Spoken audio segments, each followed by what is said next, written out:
Dude, this is so terrible. You know what?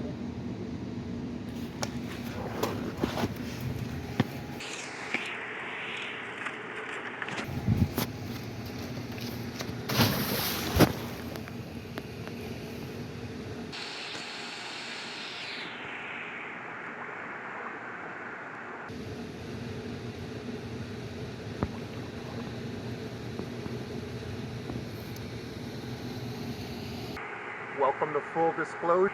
Welcome to full disclosure. Welcome to full disclosure. Welcome to full disclosure, bitches. Steve, you will fall in love with me. You will take me away from this place.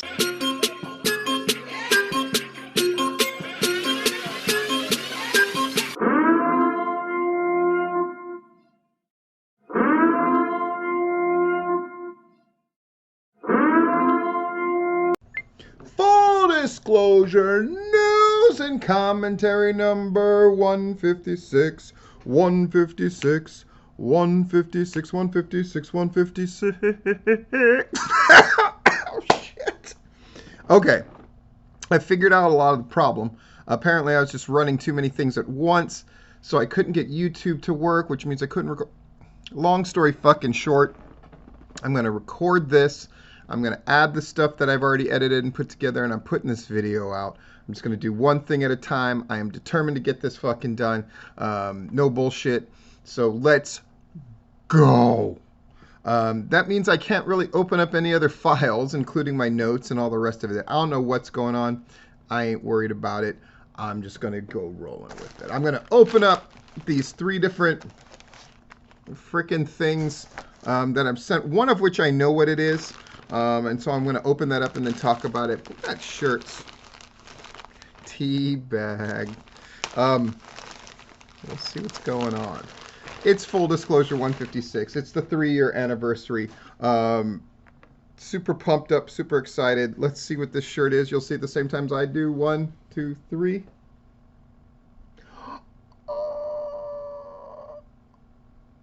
Hold up. That's rude. It's been a while since I've gotten an actual. This is for Veronica. Whoever sent this for Veronica, please let me know who this was, because it's very sweet to send things for my kids. Very sweet. It's very freaking cool. In fact, let's open up this one.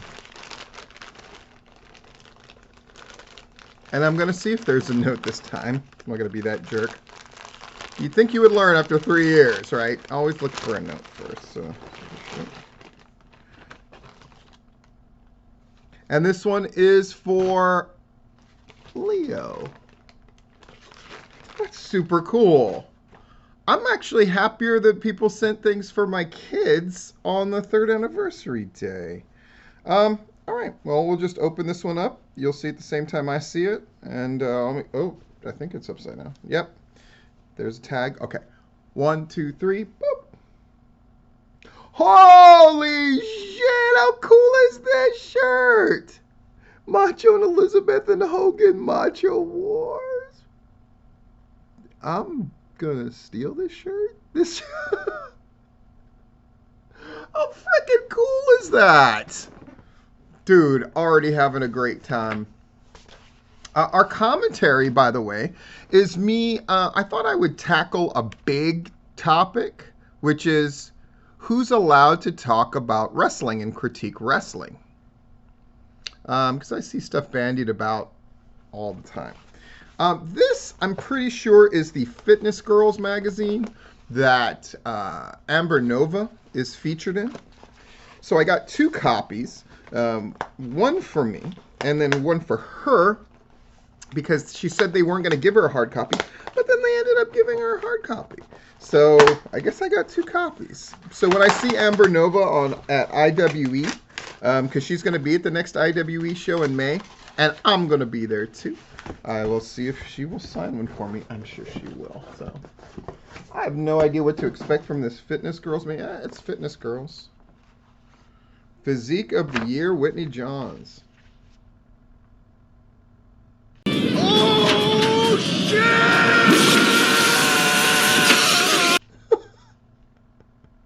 Holy shit. Whitney John's Nutrition. Jumping Jesus on a pogo stick. Look at this freak. Yeah, Whitney Johns has a nice body. Where's the Amber Nova feature? Let's see if I can find it just by another nice looking lady. Caitlin, whatever. Whoa. My lord. Corey Yee. Yeah, it's a bunch of interviews and a bunch of pictorials. 10 Weights. Yeah, it's kind of like, and it's got other articles like this. This is a pretty great magazine. Back in the day when I frequently bought magazines, this maybe would have made my list. Oh, shit. Look at Amber Nova. Damn, she look good. But anybody who knows Amber Nova knows she looks good. That's what she does. Cool, so I can't wait to dive into this interview. My lord. In fact...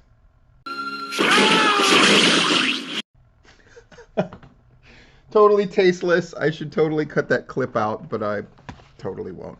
All right. I can't risk opening up any websites, but I did get a bunch of messages about the Ox fundraiser show that happened this last weekend. They raised $1,000 for him, which is really great. So all the groups involved deserve just a big standing ovation. I know Ox has to appreciate it. And I gotta say this for Southern Violence. Southern Violence did a great job. It raised $2,700. This last one raised $1,000. That's a ton of money. Every group involved should be very proud of themselves. I saw PCW had a show. Looked very cool to me. Very interesting. Pro South had one of their big shows of the year, and the Rhino and Damien Serotonin thing absolutely killed it. So kudos to those guys. And apparently there were a bunch of wrestlers hanging out that weren't on the show at Pro South. And if anybody who's been to Pro South knows, Piedmont, Alabama, that's a bit of a haul for just about anybody. So I'm very happy that Pro South had this big show and then a bunch of the wrestlers wanted to hang out. I think it's a really cool thing, a really good sign. I would imagine this weekend a bunch of big shows are happening and then soon to happen. Southern Honor, of course, is going to have their show, this Friday. And they're not charging anything for anybody to get in. But Action's got stuff coming up. Southern Fried's got stuff coming up. So big stuff in the works. I guess since I can't put up a bunch of clips, sorry about that. I want to talk about the origin of Full Disclosure. So Full Disclosure started as a series of articles that I wrote more than 10 years ago that I called Full Disclosure. I wrote more than 50 of those articles, and they would feature them on Georgia wrestling history. Before it was gwhnewsandnotes.blogspot.com, actually, or maybe during the transition. I think it was before, though. And just because I saw like stories weren't really getting covered and and it was a great thing. I exposed a lot of stuff. Whenever a league would go, most notably when Rampage went out of business, I did the autopsy of Rampage, which got a lot of people upset. So whenever a league closed, I would analyze why it happened. Whatever the hot stories were at the time, whatever people were trying to get away with, I put it all out there. People would get really mad, but then people really liked it too. And I stopped writing those at the 50 mark. It just seemed like, I don't know, they're just, I wasn't able to put them. Sometimes two would come out almost in a day, and then sometimes it would go weeks. It was just like whenever stuff presented itself, which to me wasn't like a really credible way to do that. I know a lot of other people would flip out. Oh my God, you got 50 articles on that thing, right? But then 3 years ago, I was like, I want to start a YouTube channel. So, I put together this like movie with the kids, this horror movie thing. And I was just getting into like how to edit stuff together and how to do stuff. And I didn't really have a vision on what I wanted the channel to be, which is always a mistake when you're engaged in a process like this, right? You want to have a vision. And then something very interesting happened. Priscilla Kelly, now known as Gigi Dolan, in NXT, she did this spot where she supposedly pulled out a bloody tampon and put it in a girl's mouth at a bar show. And all the pundits that be were like universally outraged. And all of them had made this wild declaration. Well, I guess it didn't seem that wild at the time. It seemed wild to me as somebody who's fucking smarter than these motherfuckers, right? Jim Cornette and the rest of them were like, she'll never get signed and all this shit. And so that inspired the first full disclosure, where I just talked about how a bar show is not a regular wrestling show and why are we talking about this, right? And that this would definitely not stop Priscilla Kelly from getting signed to a major organization. So I ask you from that first full disclosure, was I fucking wrong? Or was that the foundation of an incredibly strong start of a thing that I have done every week for 3 years? Now, at one point, the day that it would come out would be sort of spurious. I'd try to get it out on Monday, but sometimes it'd be Tuesday, Wednesday, Thursday, even as late as Friday. But I always got to it, and I always put one out. And then the show evolved into a thing that had an intro, and then I came up with this song, Full Disclosure, News and Commentary. I'm sorry that I'm not going to get to look at the videos and have this compilation. I'll have to do that at a later time. But this is really just talking about, full disclosure, and it's been really great. The funny thing is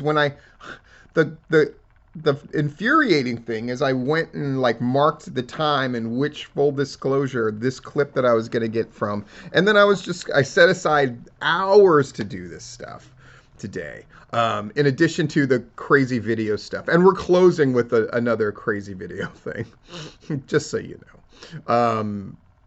And then I'm adding the fitness girls. But fuck it. I'm just going to talk for a little bit, and then I'm going to do my commentary, and then we're going to be out. I'm really proud. I'm really proud that I stuck with it. I'm really proud that the 3 years I've been doing it, I've outlasted wrestling leagues. I've outlasted different people who were going to badmouth me. I've outlasted, and it's, people often, at the beginning of full disclosure, the videos, people tried to say, he's in Florida, he's in his basement in Florida, and da-da-da-da-da. And people would actually take shots and make memes. And then I started responding. And, anyone who made a meme about me or tried to make fun of me, I would just go at them hard. And it seemed to just destroy all the criticism. And so, when I put this compilation together, it's going to be a series of like, holy shit, I used to fucking go hard on motherfuckers. And when you look at the ones that got the most hits, it's stuff that you wouldn't expect. Like me reviewing Jeff G's writing is the top video I've ever done. Then other videos that I did, which I thought, that didn't really catch, it didn't really take, ended up getting a ton of views later. I didn't even know it until I looked at the analytics recently. Like the thing I did on that AEW Heels Women Only group. It caught fire and I didn't even notice. Then there's the stuff that definitely you would expect to catch fire. Anytime I rip into anybody, people are all about that shit. Anytime I go after somebody, people are all about that shit. Anytime I kind of up the production value and do something kind of wacky and fucking crazy, like anything with my kids impersonating Paul Lee, or that time that we did that Eric Nelson promo, we just kept rewinding and doing it again in real time and like right here on this staircase. That was really popular. People have been really supportive. Again, I've had Patreon people that have been with me for almost that entire 3 years. I started the Patreon soon after I got the YouTube thing really going. And it's been fucking great. And people saying, like, there are people who probably think that they annoy me because they go, like, when full disclosure doesn't come out right away on Monday, or, it comes out late, and they're just like, I'm waiting for full disclosure. I'm waiting for it. That's very satisfying, actually. I really like that. And I actually positioned my life. I mean, as people tend to know that follow me, I work every day. I have a full-time job and then I have another full-time job. So that one full-time job, I work at least 9 to 10 hours a day, 4 days a week, and it adds up to 40 hours or more.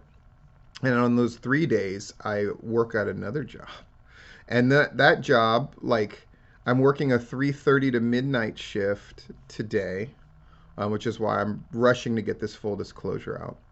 And then tomorrow I work there from 4 in the morning until noon. So I will go there and work until midnight. Then I will go into the parking lot, the employee parking lot, and sleep in my car for 2 or 3 hours. And then I will get up and I will work there. That way I can have the afternoon and the evening off before I go back to that job on Wednesday.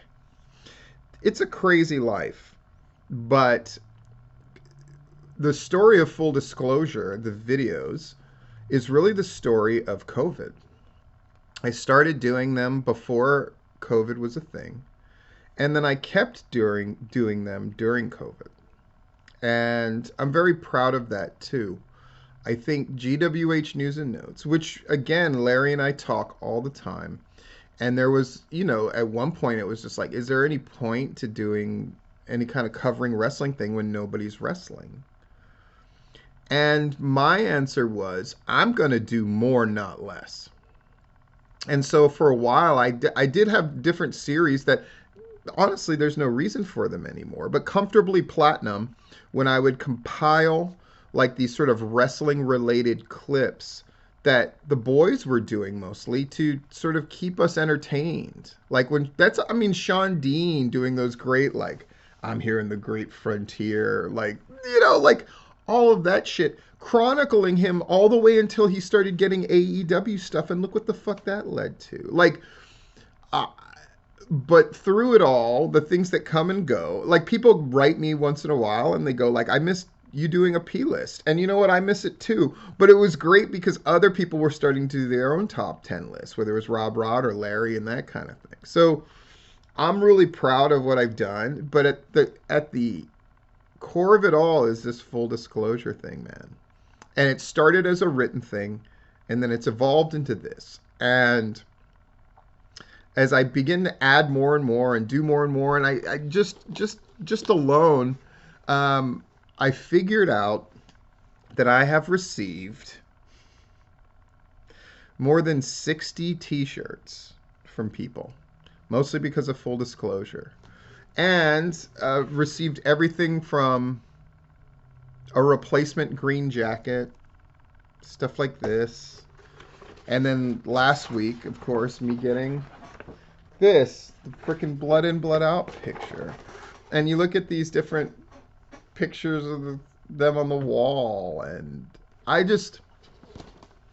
it's been so satisfying. And the knock was, he's not in Georgia. But we've seen that go to the fucking wayside. And certainly, me helping out with gwhnewsandnotes.blogspot.com has helped that. I think Larry and I have evolved Tipping Point, our podcast, into something I'm really proud of, and I think he is too, and it's really great. The way that we made the awards matter more during COVID, not less. But like I said before, this is a story of surviving COVID and entertaining people and really kind of keeping up with everything. Very proud of it. Very, very proud. And it's been 3 years. And there's going to be more. And I'm going to continue to do them. I'm going to continue to evolve it. I'm going to continue to find ways to find the time to do it. As busy as I fucking am, I don't care. Because this wrestling shit is in me, man. And I ain't going nowhere. And as I tell people who are critics and who try to fuck me over from behind the scenes and shit, chances are I've been doing this shit long before you've done it. But one thing I know for sure, I'll be doing this shit long after you've stopped. And when you look at all the wrestling groups, from the written part to the vlog part, who have gone by the wayside, and all these people who said what I should do and what I shouldn't do and how I don't have the right to do this, well, I fucking outlasted them all. And more than that, I'm putting out that good shit. And more than that, um, there are people who find out things that they would not have known otherwise that are important for them to know. I don't apologize for teaching about fucking wrestling. I am a teacher at heart, and I'm going to continue to do that. I'm always going to do that. And, now with the platinum pinfalls that happen every fucking day, now I've caught up with them and I've been knocking them out. My Patreon's there below. I have almost 30 supporters. I would love to get more than 30 supporters. Do I have goals for the end of the year?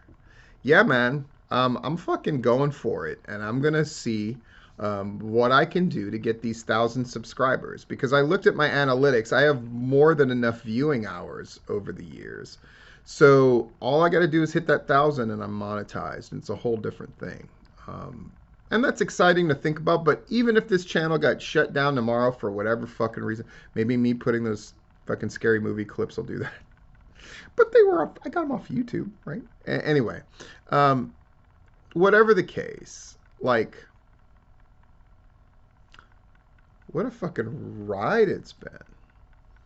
And, I think about the people who have sponsored in some way, shape, or form along the way. Thank you. And thank you to IWE because, me pushing their thing at the top of my, if you click the description of every video, I talk about IWE. And I have the link. And I'm very proud to be part of that organization. I'm very happy to be back there in May. I'm sorry that I missed March, but, really the end of COVID to me is me getting to get regular ass jobs. And surviving all the legal stuff that I went through, which COVID extended. That's why people are just like, man, you're so fucking mean. The people that try to drag my name through the mud and fuck my life over, that shit's no joke. That shit was deliberately to fuck me over. And it's by people who pretend to be as sweet as fucking pie. Oh, and they're so beloved, and they're just so grateful, and they're so wonderful, and they're so... But I know who they are. And don't worry, I'm going to let you know who they are as well. Commentary. So I saw yet again, I think Robert Martyr, this 21-year-old dumbass, brought it up. Like, people who've never taken a bump should never... I've been hearing this fucking nonsense since I've been involved in wrestling, which was 1993. 1993. Which means next year, 2000, that's 30 years I've been in the fucking wrestling business. Holy fucking shit. Holy crap. Holy shit. Sorry. So, who should be involved and why? And, it's like, well, Larry, yeah, because Larry's covered. He's okay. I'm listening to wrestlers who are like fucking 19, 20, 21 talking about who should be allowed to speak. Well, I'm saying fans shouldn't be allowed to. All right. I'm going to tell you a story that happened IRL in real life. And it happened Saturday. So, and it's personal stuff, my kids, and you might think like, why is he talking? Because it's what I do, right? I mean, if you didn't know that the kids helped me make those videos, So, Veronica is my youngest, the precocious one, 10 years old, gonna be 11 on June 6th. I know both my kids' birthdays, by the way. So for all of you great parents, do you know exactly when your kids were born? Not just day, but year. Now, for my kids, it's easy to remember because it's 7/11, right? Leo, October 1st, 2007. Veronica, June 6th, 2011. In any case, so Veronica's 10 years old. And my ex, their mother, sends a text because I'm coming to get them.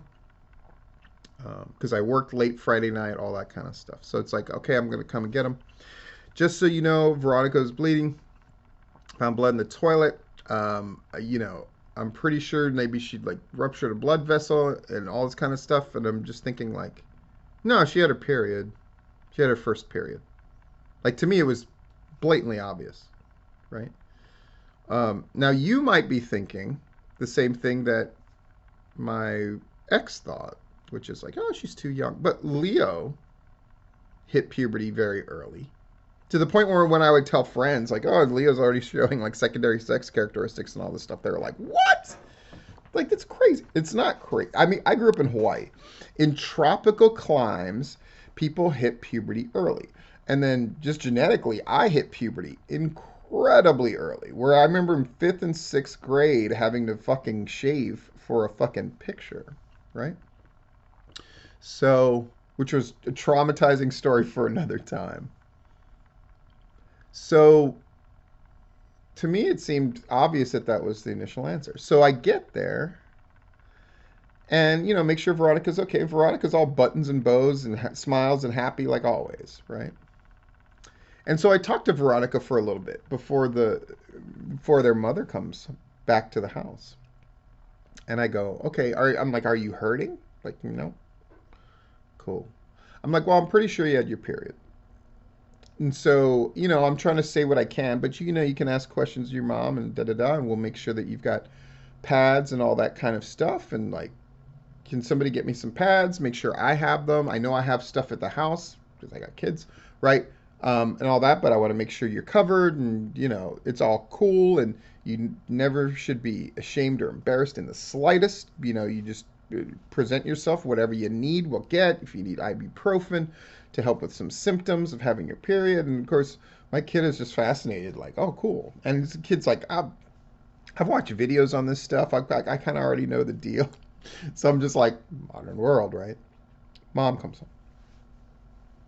Goes like, yeah, I think we need to examine because, you probably burst a blood vessel. And I was looking on da da da da da. And I was just like, I think we should go with the most obvious first and rule that out first, which is Veronica at her period. And I could hear her talking to Veronica in the kitchen, laughing at me, going like, yeah, as someone you've never experienced this, I think, you having a theory about it is ridiculous. Like, that was the implication. And she apologized to me in a second, like, oh, I hope that didn't offend you. It's just, you never had a period. So for you to like have this kind of theory and conjecture, because Veronica, as Veronica is prone to do, said, yeah, Dad said, that like a sibling got the period very early, and he himself like hit puberty very early, and that it's a distinct possibility. Veronica's already wearing a bra. Veronica's already showing secondary sex characteristics, and Veronica is tall as shit, as both my kids are. Incredibly physically mature and all this stuff. So none of this surprises me, right? So after being mocked and told that I shouldn't, the implication being I shouldn't speak on this because there's no way I know what the fuck I'm talking about, guess what? Veronica had her period. So we celebrated it. This was wonderful thing. Had a great weekend. All the clips. By the way, after I threw that TV in the pool, the kids were obsessed with this idea. So I have a series of videos and clips of these kids beating up this TV and throwing it or kicking it or smashing it into the pool. I'll have to put that together for a thing. It's hysterical. And we're closing with another video related to the TV in the pool. So if you're worried that I just left the TV in the pool somehow, some way, just know your boy got you. Me and motherfucking Yoda got you. You'll see what that means in a second. In any case, yeah. So what's my theory about who should be allowed to critique and talk about wrestling? Fucking anybody. Now, whose opinions are going to carry more or less weight? That's up to the individual to decide. But I do think it's funny, and wrestlers, I want you to fucking hear this loud and clear. Wrestlers who have a fucking opinion about everything, including sports that they can't play at any kind of decent level, fights they've never been in, movies that they certainly can't make, TV shows that they can't have anything to do with, and music that's so far above their ability to make. But they have no problem critiquing and commenting and waxing nostalgic. And I've had to look at 2 or 3 years of people talking about politics and medicine and all this other shit that they are not formally trained in.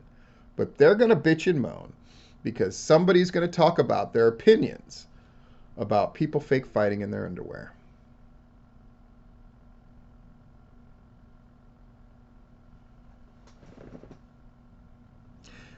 Get over your fucking self and just enjoy, as I am enjoying this ride on full disclosure. In any case, we're going to close this with another little video. Thank you. Thank you for fucking supporting. And that's when people use that word, they don't really mean it. I do. I'm not just talking about Patreon with money and other things that people have sent me along the way. I'm talking about viewing this shit and making me want to continue to do it. I'm going to continue to do it. And I thank you for being a part of it. This has been Full Disclosure. People are wondering, you're just going to leave the TV at the bottom of the pool? Folks, you should know me better than that. It's time to show you the power that I really have.